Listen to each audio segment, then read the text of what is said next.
Demokrasi berarti kedaulatan dari rakyat, oleh rakyat, dan untuk rakyat. Tapi sekarang nyatanya, kedaulatan tidak hanya terjadi di dunia nyata, tetapi banyak terjadi di dunia digital.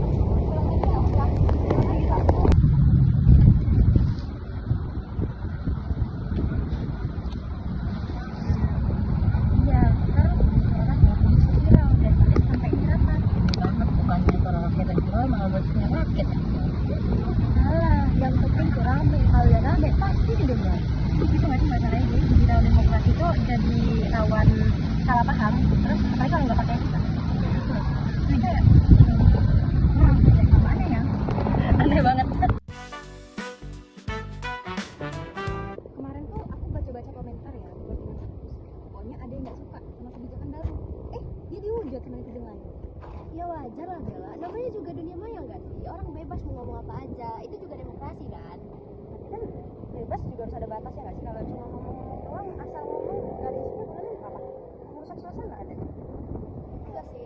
Nah, aku setuju. Kadang tuh ya orang merasa paling bener, padahal mah kagak tau aslinya. Nah, makanya dari itu, literasi digital itu sangat penting. Demokrasi tanpa literasi sama aja kayak jalan tanpa arah. Tapi kalau terlalu diatur, itu bukan demokrasi nggak sih? Malah jatuhnya dikekang. Nggak harus diatur, itu harus sadar gitu. Karena demokrasi kan nggak cuma soal ngomong, tapi juga soal tanggung jawab. Sabar dulu, sabar. Tenang.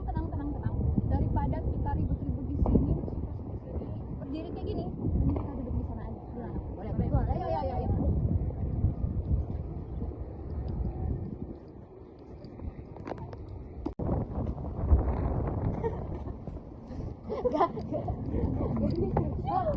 Belum apa-apa ya.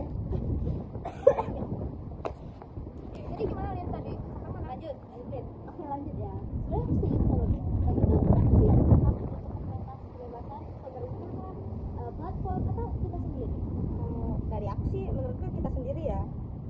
Karena kita yang punya segalanya gitu kan. Kan dari kita, kemauan kita gitu. Tapi masalahnya nggak semua orang punya kesadaran sama itu. Juga nih orang nih ya kalau udah punya akun sama HP, rasanya tuh udah kayak jadi pengamat politik yang iya gitu.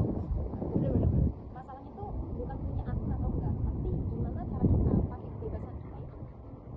Tapi kalau kita lihat suara kita tuh nggak didengar. Demokrasi tuh perlu keberanian. Nah, kalau menurut aku ya, yang dibilang itu benar. Tapi, apa ya, semua itu tuh butuh kebijaksanaan. Kalau misalnya semua orang berbicara tanpa kajian, demokrasi itu bisa berubah jadi anarki nantinya. Makanya sebenarnya digitalisasi itu juga salah satu tantangan sih buat demokrasi ya, karena dia tuh gampang nyebar, tapi gampang juga buat pecah. Jadi ya solusi kita itu pendiam guys, jadi kita harus berbicara dengan benar di depan semua orang, di dalam diri kita kan ya apa itu, jadi kita kayak berlatihlah kita bicara dengan dasar kita.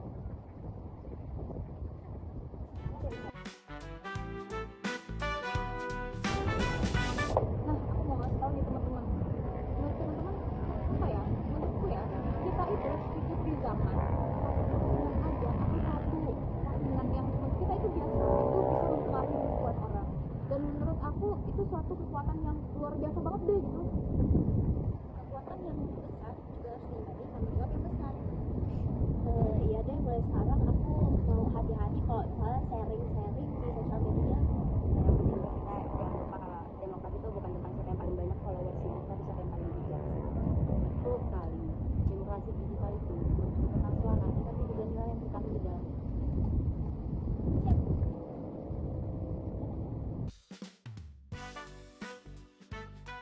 Demokrasi di era digital menuntut kita untuk berpikir bukan hanya bereaksi. Gunakan hak suara dengan bijak. Saring sebelum sharing. Juga belajar mendengar sebelum menilai.